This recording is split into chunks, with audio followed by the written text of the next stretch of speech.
up, everybody? Welcome to another episode of Whiskey and Weed, episode 38, and I'm your host, Terry.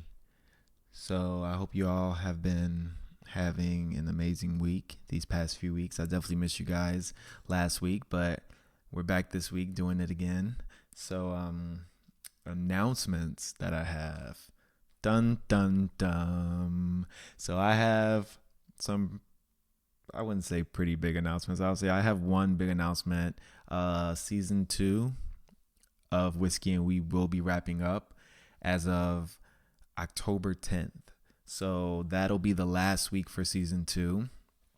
And I like to take these little breaks, specifically because I have a lot of projects on my hand. I have a lot going on with my other jobs, a lot of store openings and everything. And what I've realized about myself is that when I have too many projects on my plate and I try to do it all at once, I get overwhelmed. And then I slowly, inspirationally remove myself from each one to where I just don't have interest in it anymore. So, with learning and reading all these self-help books and all that, I've learned that I have to focus individually on one task at a time if I want to give it 110% and really be invested and, keep that passion alive. So these past few months, for the summer, it was the podcast, but as you guys have known, I've transitioned into a new job and everything. So a lot is changing. Now it's getting ready to really pick up.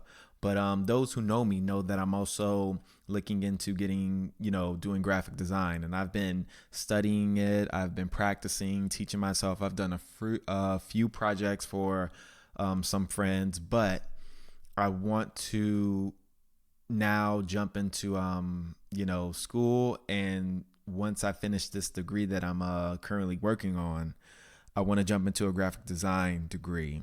So with that, I had to do a portfolio, and this portfolio has to be, bomb as fuck. And if you guys could see what they're asking for with this portfolio, it's FIT.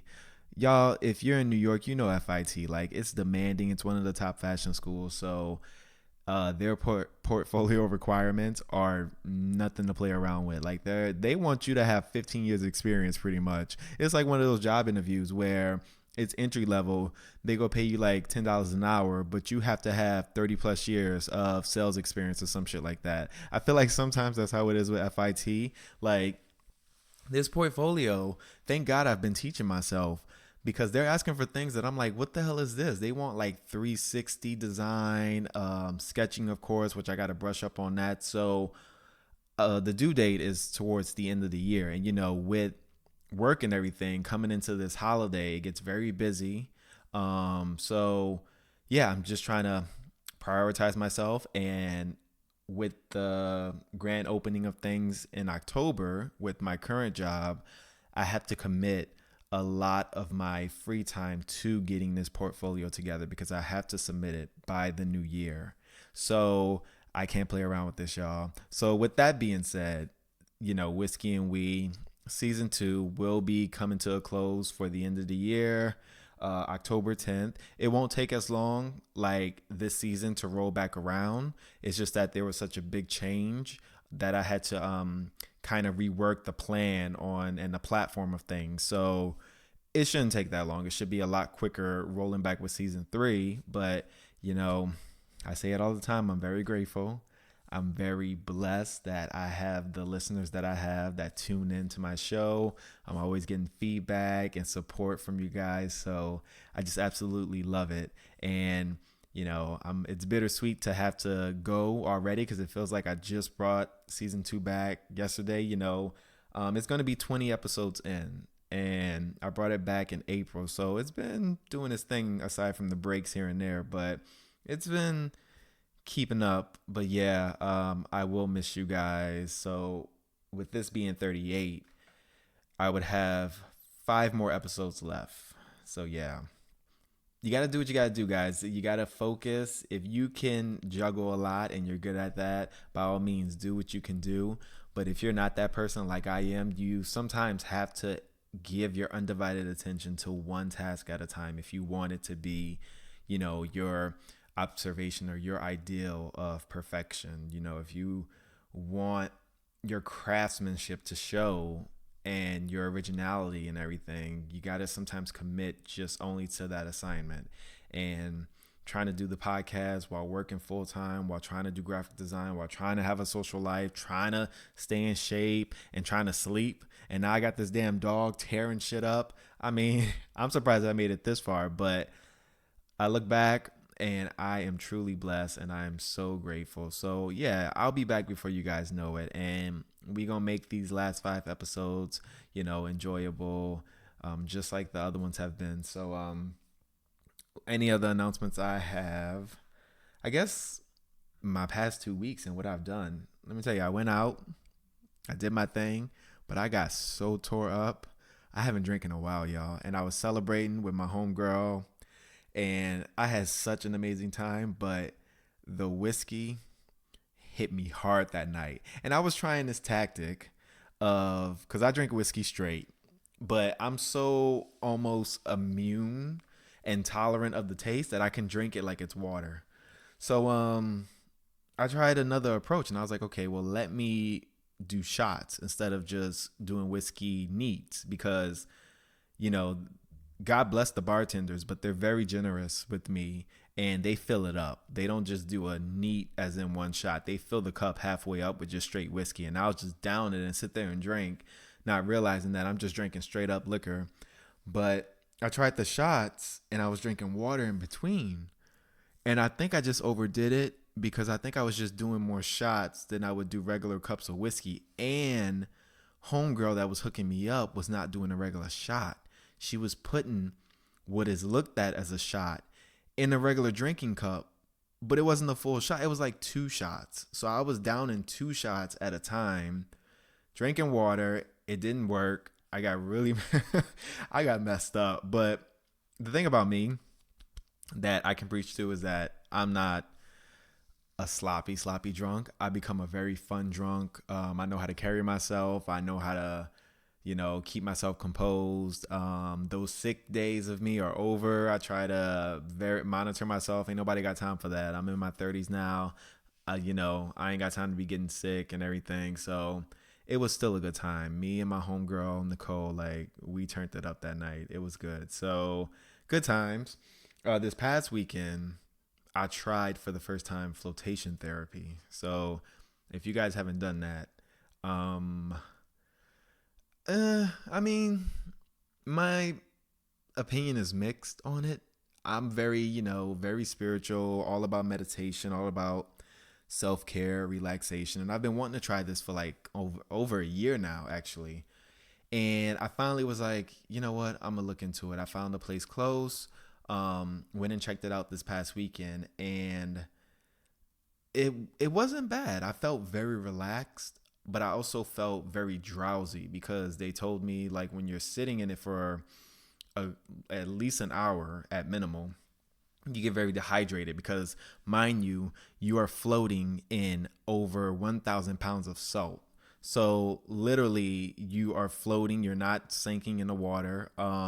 It's supposed to give a no gravity feel. So like for meditation purposes, you're supposed to feel very relaxed. It's also supposed to help with sleep apnea, muscle soreness, as if you're taking like a salt bath. So situations like that is definitely supposed to aid a lot of things. So there's a lot of benefits that come out of it. The side effects potentially is if you're not used to keeping still, you will get bored very easily. It took me a minute to have to sit there, like to really calm myself down to sit still for an hour. I kept kind of stretching in the water. Yeah, you have to really be ready to sit still and just sit there and float. The salt water getting in my eyes, that was annoying as hell. They give you like this little spray bottle of water and you're supposed to spray your hands and wipe your face. That shit wasn't working. That water, like that salt water in my eyes was no joke. I started spraying my eyes itself with the water bottle. It still wasn't working. So you have to kind of get accustomed to that because eventually I was like, okay, I can't help this. I'm just going to keep my eyes closed and suffer through this pain at the moment. But and then the water in my ears. So they give you earplugs. One of them fell out, and so I got salt water in my ears. And days after, it sounds like a lot of static in my ears, and apparently it's from the dried salt that's in it. So you kind of have to be sure to rinse your ears out for a good 2 minutes after that. Aside from that, it was good. The girl told me that when you do fall asleep, you because of the amount of salt or whatever scientific reason, an hour of sleep equivalates to a 2 to 3 hour feeling. So you feel like you slept for 2 to 3 hours when you fall asleep. I only did it for an hour, but yeah, when I got out, I did feel super relaxed and calm. Honestly, I felt like, okay, I feel chill. So it was a good experience. I don't think I would jump on it right away, but it was definitely something I would probably circle back around maybe sometime in the future. Side note, a lot of people are afraid to do it because they feel there's a effect of maybe claustrophobia. You don't really feel that way. The tank is very huge. You can keep the light on. It plays meditation music. Also, you're not constricted inside, like you're not locked inside of it. You can get out whenever you want. You can even leave the tank open while you sit there and you float, because they put you in a room that's just exclusive to you. Like the room I had its own shower. You got a shower before and after, and they leave you alone. So you can actually leave the door open, the hatch open, if you fear being closed in. But it's big enough. It's not like you're in a coffin. You have a lot of space. Like I said, I was stretching and everything. So if you are worried that may be a certain like doubt that you're having of not doing it, then trust me, that's not the case. There's ways around it. But yeah, if you guys are interested in like doing stuff like that, I say definitely check it out. It's good to try one time and see if it's for you. Like I said, I'll probably do it again just to see. Maybe the first time, nervous and tense. I also had coffee before, so maybe that's why I couldn't really fully fall asleep. But I did feel relaxed in the moment. It just took me about 15-20 minutes to really sit my ass still. But yeah, definitely check it out, y'all. That's it for the announcement. So let us jump into What's the Whiskey Friend? All right. This week for What's the Whiskey Friend, I normally don't talk about her as much, but I'll mention it this week. Nicki Minaj has announced that she will be going into retirement from music. So she posted to her Twitter, I think. Yeah. I've decided to retire and have my family. I know you guys are happy now. To my fans, keep repping me. Do it to the death of me in the box, because ain't nobody checking me. Love you for life. So, Mrs. Petty. So this has caused such an outcry to fans and fellow artists and whoever, because it came so sudden, I guess. A lot of people weren't expecting this. I believe she still has like a tour to finish as well. She followed up and said that she will be discussing more of this on Queen Radio. I never really listened to Queen Radio, so I'm not gonna sit here and say I don't care, but I'm not upset. I think it's good. I think she put in a good amount of time and a large amount of music and hits. And I think we also have a lot of new artists in the game that are up and coming, that are about to do the damn thing. I mean, it is what it is. So, I mean, we got Lizzo, Cardi's been definitely on the rise. And maybe this could possibly give more spotlight to other artists, because in this day and age with music, it seems like only one artist is really highlighted in certain genres. And you either have your Beyonce, your Rihanna, your Nicki, and it just makes it hard in the mainstream world for other people to really rise up to that success and get the spotlight they deserve, get the recognition they deserve. So we have a lot of artists that, Cash Doll, Drizzy, we have a lot of artists, Drizzy or Dreezy, however you say it. even Tink, like all these artists that a lot of people don't really know of, that I've still to this day am supporting to make it big. Yeah, so I think Nicki has put in a good fight, and even if she didn't retire, she can still continue to put out music, put out great hits. But maybe this could be a good thing, and I support her if she decides that she wants to retire to start a family. I mean, she has every right to feel that way and do that. So, yeah, I mean, congrats to her, and I wish her the best and many blessings. So, I just need y'all fans to chill. Like, and then some people, y'all are dragging her too. The people who are not fans are dragging the hell out of Nicki. Like, come on, don't stop being mean. Why y'all being mean to this girl? Like, I really don't get it. I don't care for Nicki, but I don't understand where the hate came from for this individual when she has always been, she's like the most popular, rap female in the game and everything. I don't understand where this hate came from, because all I see now are just hateful comments, and I'm like, damn, what? I mean, Nicki's not all the way there sometimes. She's a little crazy, but I don't know what she did to have people where people are like good riddance and you won't be missed and all this shit. I don't know what's going on. But yeah, like I said, I wish her the best, and just good luck on building her family and everything, and nothing but success. So moving on from that, because I don't want to spend too much time, let's jump into important conversations. Well, much more important conversations. Sorry. We've been keeping track and, hearing about the Dorian storm that's been hits really close to home, because if you guys don't know, I've mentioned it before, I am a victim of Katrina. I had to leave New Orleans at the age of 16 and go with my mom to her friend's place in Mississippi, to wake up the next morning to see that our house has been damaged and, underwater pretty much. So when it comes to any kind of storm and everything, it's just I empathize and I sympathize with the people going through the hard times right now, especially the people in the Bahamas. The toll has risen up to 30 right now, the death toll, and it continues to rise.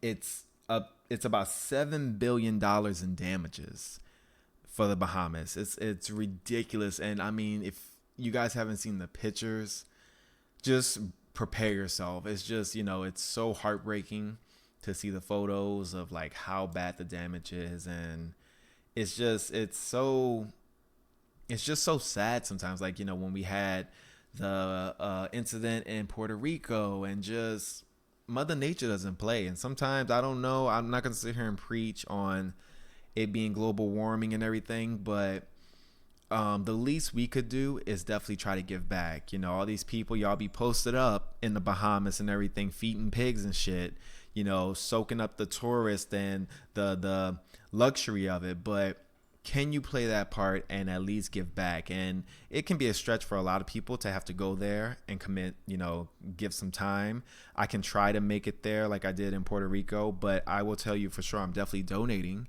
Everything counts. Every little bit counts. You have a lot of different countries coming to the aid of the Bahamas, donating over 500,000 up to 1 million. We also have a lot of companies and celebrities that are giving back.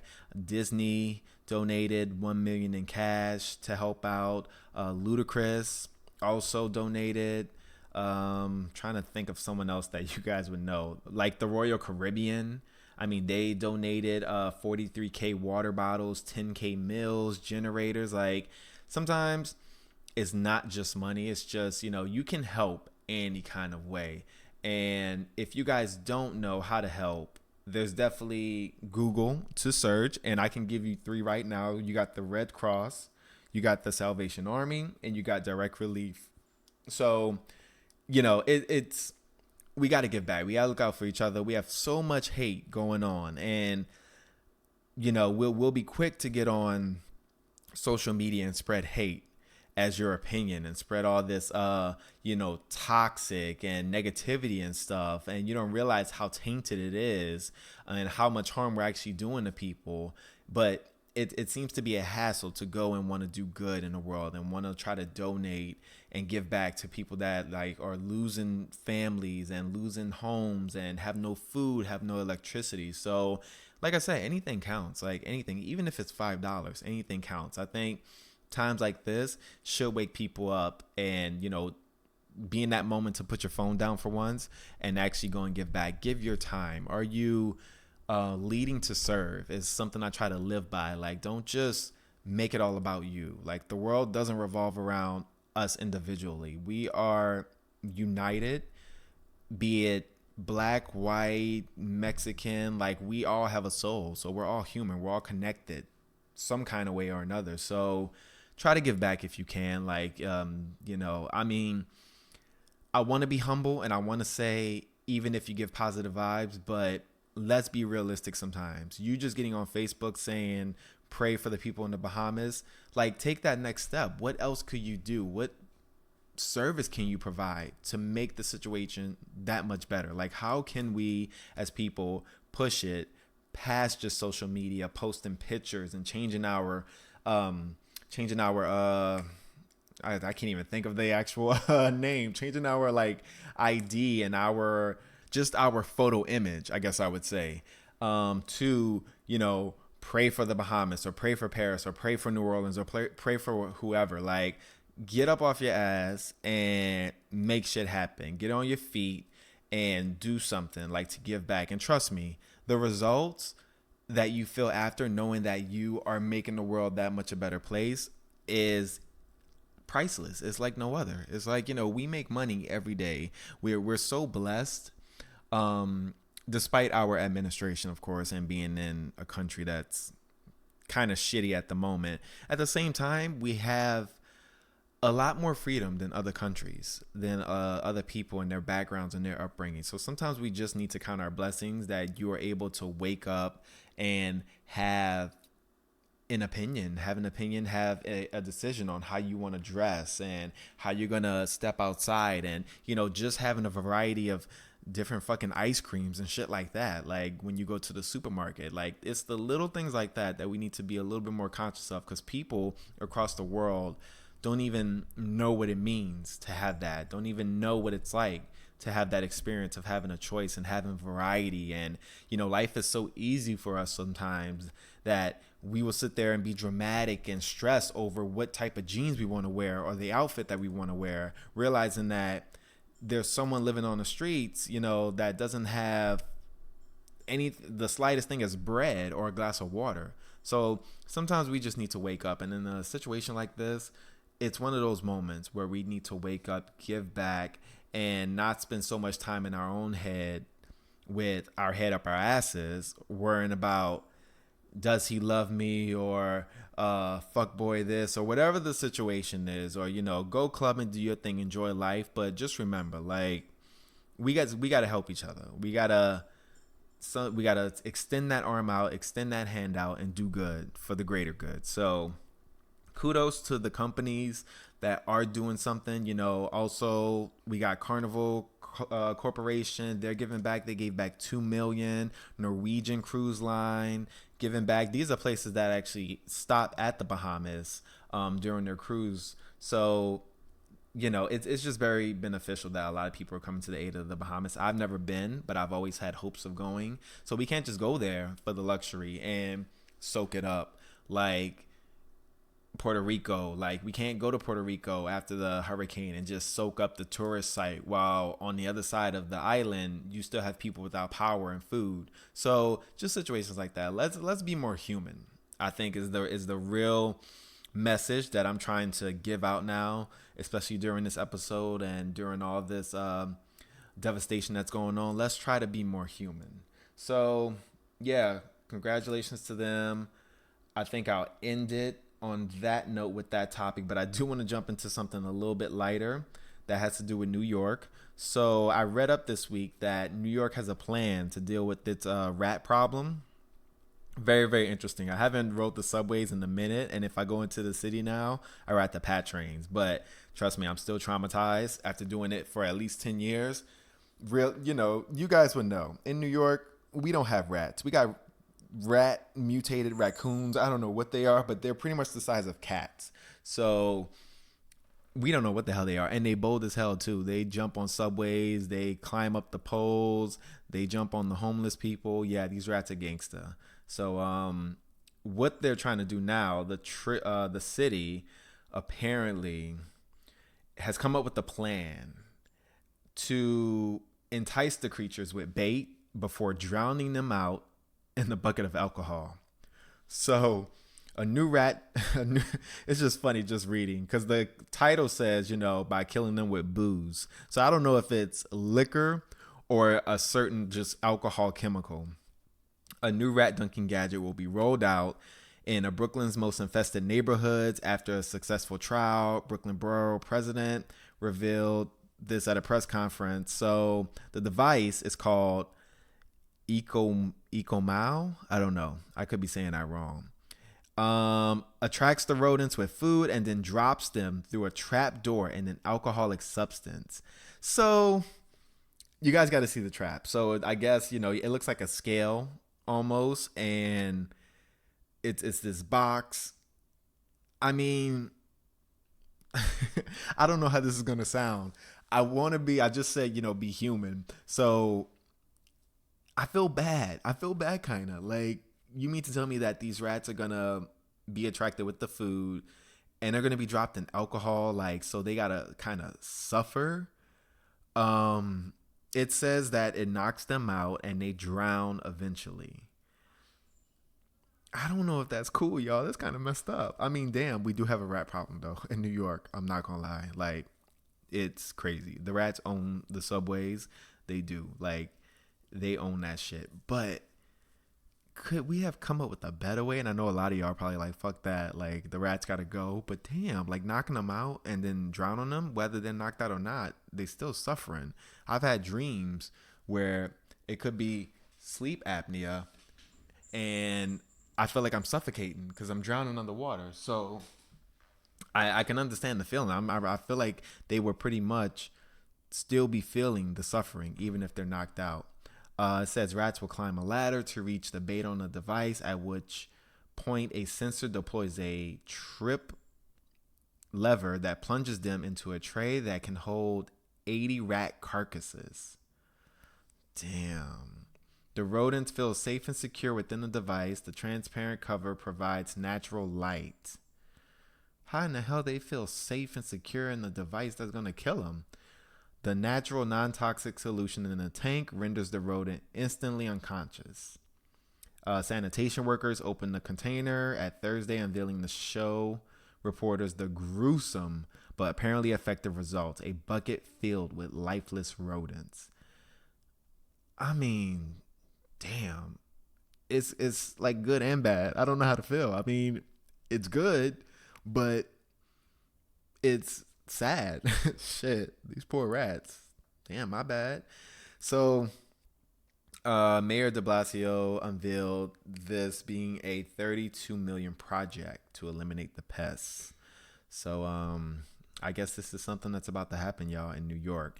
It's gonna make things a little bit cleaner, or the pigeons may take over because they're the rats of the sky. Who knows? But I kind of feel bad. I don't know how to feel about this. I thought it was interesting to definitely read to my New Yorkers, but damn.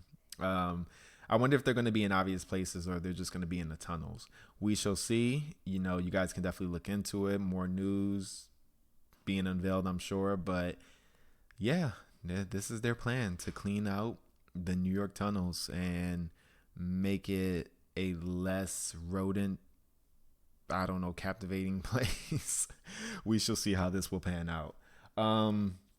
That concludes What's the Whiskey Friend. So let's take our little break. And when we come back, we got Keeping It Real. All right. And we are back. Hope you guys enjoyed your break. The whiskey of this evening is the bougie I guess I'm feeling really bougie because I'm drinking Hennessy and champagne. It is good, y'all. I'm not gonna lie. I heard it in the song, and I think I've tried it before actually, but I forgot all about the recipe and the combination of that. So I'm drinking my Hennessy and champagne, and I'm feeling like a bougie housewife. So yeah, you can't tell me nothing. I'm doing what I do. So yeah, keeping it real.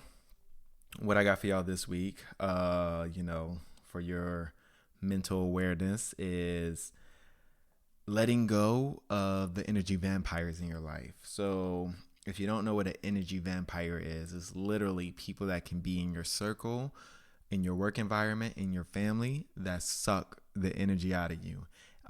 You have to be conscious of these people because sometimes we don't realize how toxic these people can be until it takes a toll on our body altogether and our mental state. So, I don't have a lot of friends. And to be honest, I go through friends very easily. It's nothing against the people that I've known. I always keep it on good terms. And there's definitely no issues with people that have been friends. It's just that I am on so many different paths of self growth that I eventually outgrow the people that I was currently hanging out with because it's nonstop for me. Like it's just, this path that I'm on, there is a finish line and I don't know where that finish line is, but all I know is that everything is transitioning for me like quickly. 1 year I could be this person and the next year I could be a totally different person. So for me, it's like I'm constantly evolving. I've become very much more conscious of people that I do need to cut out my life.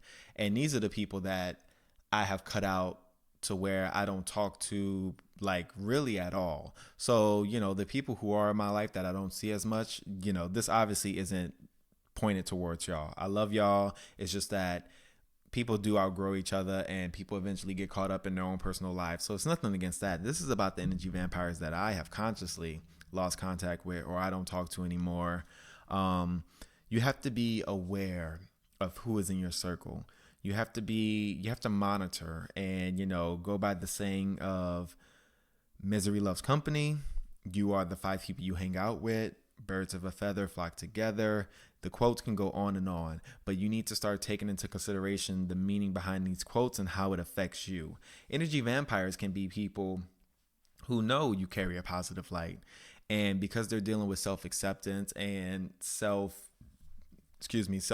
and everything, they don't necessarily like the fact that you are living a life of truth when they are failing to accept their own security and they keep falling into their own insecurity. So some people can, hate from the sidelines and really be your friend, in I don't want to say in your face, but yeah, kind of in your face. Like you got to be wary of stuff like that. Some people will hate on you behind your back. Some people will easily get envious of you and be jealous of what you have or how you act.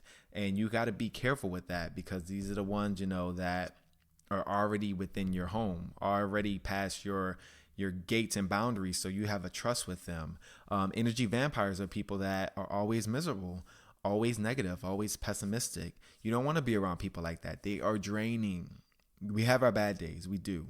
I have my vent sessions. I have my moments where I'm like, I'm out of it. I'm feeling down, but I'm not going to sit there and, mope all over the place. Now, if we're dealing with the mental illness such as depression or maybe anxiety, then this person has to start making steps to bettering themselves. But to be fair, you can't expect people to just accept the energy that comes with it because you are dealing with the mental illness. If you're not trying to better yourself and you're expecting people then to sit around you and deal with, you always being sad, then, that's kind of selfish. You can't be feeling that way and you can't be shocked when people start counting you out. You have to start taking care of yourself. You can't just keep complaining and feeling like life is against you, because I don't tolerate stuff like that. Like I'm all about self-growth. I will help you. I will support you. But if you just want a shoulder to always cry on and you just want people to feel bad for you, then you don't come around me because you won't get that from me. So you got to be careful of people who just carry such a dark energy, just a negative energy. Things always go wrong for them. They're not in a positive mindset, but they want to be around you because they like that dependency of you taking care of them, you feeling sorry for them, you always looking out for them. Don't exhaust your energy for other people. We all adults and we all got to do what we got to do. You got to be careful. Your energy is sometimes like credit. Like you got to pay that shit back, and you can't be just expensing out all this energy thinking that you can recharge and everything. Self-care comes first. You make sure you're good. Don't let people pull you into situations that you don't want to be in. If you don't feel like clubbing that weekend, don't let anybody try to make you feel bad because you can't go out. I dead ass no, I'm not going out. I'm sleeping. I'm going to sleep tonight, and I'm waking up early and starting my day fresh. Sorry, we will plan something next time, but you're not going to see me this night, and you're not going to make me feel bad because I don't want to go out. Sorry. Have fun. Do what you got to do, but I'm going to bed. I'm getting an actual 7 hours of sleep tonight. So be wary. Be wary. Be mindful of these energy vampires. Sometimes it can come from family. Unfortunately, we find ourselves in that situation where family, we love them to death, but they can be just as bad. They can be miserable people who are set in their ways and you can't tell them nothing. So unfortunately, sometimes it gets to a point where you may have to even cut your family off because you got to do what you got to do. You can't be a support system all the time for your family. You can't always be bending over backwards for your family. Like we all got to sometimes hold our head up and take care of ourselves, and we want to equally support each other. But if you got family members who are just miserable and always need help with something and always need money or something, but they're not trying to better themselves, I'm sorry, you got to start to reevaluate, and you got to kind of go through, everybody's situation is different. So this isn't going to apply to everybody, but sometimes you have to do a checklist in your head to be like, wait, is this for the better? Is this for a great benefit? Is this person really trying to better themselves? What are the circumstances?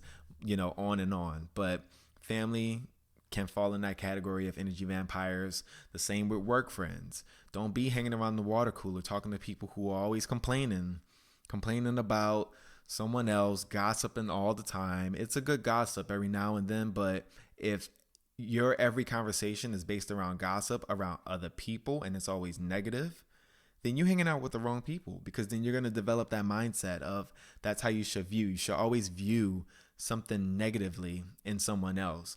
When I gossip, I'm always gossiping good. I have my shit talk sometimes, but then I'm honestly the kind of person where I'll tell you to your face too. Like I'll tell you how it is. I just know that it's better talking positive. Like you got to kind of put yourself in their shoes. You wouldn't want people to be talking about you behind your back. So don't feel surprised if someone's talking shit about you and you talking shit about them. Be an adult and be real and accept the L. So yeah. Whenever I'm mentioning people, oh, this person's great. Oh, this person's nice, humble, treats me well. Oh, I love this person. Try to do more gossiping in a good way. But if you're hanging around coworkers who hate their job, who are constantly complaining, who are coming in miserable, that energy will affect you and it will affect your passion. So don't let that shit get into your skin and get into your mind to where you start feeling the same way. Like I said, misery loves company, and you are the 5 people you hang out with. So you got to start to take account of who you're associating yourself with in the workplace, in your family, and definitely in your friend circle. Because if you start realizing, that you're not going anywhere in life and you have all these plans and goals, sometimes you have to look at the people you're hanging around. You need to be hanging around people who are pushing you to grow. You need to be hanging around people who are clapping that ass off and congratulating you every time you succeed at something. People who want to know how you're doing. How's that new job? How's the family? How are you doing? How, where have you been? What have you been doing for yourself? What have you been setting? What do you have planned for the future? You want to be around people who are invested in you as a person and they want to see you succeed. Not people who just give you the generic, oh, I miss you, or hey, how are you? Good. How are you? Good. Because in hindsight, it's just a selfish motive of them trying to get what they want from you, be it could be sexual attraction, it could be just company for their own sanity. So definitely take account of who you're hanging around with these days, who you are associating yourself with, because Time is limited, and we ain't got time to be playing around with people who ain't going nowhere. If you going somewhere in life and you want to go somewhere in life and you trying to take those steps, don't have these anchors on your back of negative energy, people that are holding you back, that have no ambition, no dreams. And it don't even have to be cut off in a negative conflict way. It's just, you gotta kind of take your own path and do your own thing and focus on you, and focus on surrounding yourself with people that are gonna push you even further towards the dream that you want to be at. And sometimes it just doesn't work out with friends. Sometimes you mesh well during that time frame, be it just going out, be it just doing this, and then when you are ready to transition to something else, you can't expect them to jump on board with you. Some people want to stay where they are, and that's good, that's okay, because everybody has different lives. But for you individually, you can't, if you got to step outside that circle to focus solely on your goals, and if you feel like what you're doing at the moment is conflicting with that and holding you back, then you got to make that decision. You got to make sacrifices, and you got to make compromises. So focus on yourself and monitor that energy vampire, the energy vampires that are in your circle. That's it. I'm going to leave it there. Put a period on it, and we can move on to the next thing. So for me versus the media, something very simple. Haven't seen much of it, but I've seen a lot of this in the past, talking about celebrity kids. And the first one that comes to mind is Beyonce. Why are y'all talking about celebrity kids and telling parents what to do, be it with the baby's hair, but then let alone just talking about the child's look, talking about if a child's ugly or not? This is a whole ass child. This is a whole ass baby, and you a grown ass person talking about someone else's child. I don't even gotta dive any further into it on how dumb you look and how immature you look to even want to type a comment relating to the looks of someone else's baby. So I will wrap that shit up real quick and say, don't do it. Like, reflect on yourself and your actions before you do something like that, because that's definitely not cute. Like, come on now. It's y'all dumb. If you do that, y'all dumb. And I just think of Beyonce's baby, because her baby got so much heat blue for the way she looked, be it she looks like Jay or she looks like Bey, a mix of both. But I remember seeing so many ignorant comments based around like how she looked. And I just shook my head each time. I was like, damn, that's a damn shame. Like, these are grown ass men and women commenting on how this baby look and the baby ugly, and y'all think it's cute. Y'all think it's laughable for clout and everything, but that shit, you look dumb. Like, you should feel ashamed. Anyway, I'm going to put a period on that as well. Like I said, wrap that up real quick. That wraps up the show. Yeah. So I hope y'all got some good content out of this one. Definitely check out definitely send your feedback to whiskeyandwe@gmail.com, questions, comments, concerns. Also, if you haven't, like, subscribe, rate, comment, the podcast page, and it's on iTunes, it's on Podbean. I love the support. Follow the Instagram account that I do not use, but I mean, we could definitely chit chat there. If you have any kind of feedback, any kind of opinions anything you want to get off your chest, really. So hit me up if you guys have anything you want to mention. Like I said, season 2 will be coming to a close October 10th. And that'll be it for the rest of the year. And then to be determined when season 3 rolls around. So I hope you guys have a fun, fantastic, safe weekend. Enjoy the weather if it's good. Read a book if you can. Do some self-growth. Remember to tell yourself how much you love yourself. Look in the mirror. You're a badass bitch. All that. All the above. A, B, C, and D. And I'm going to see y'all next week.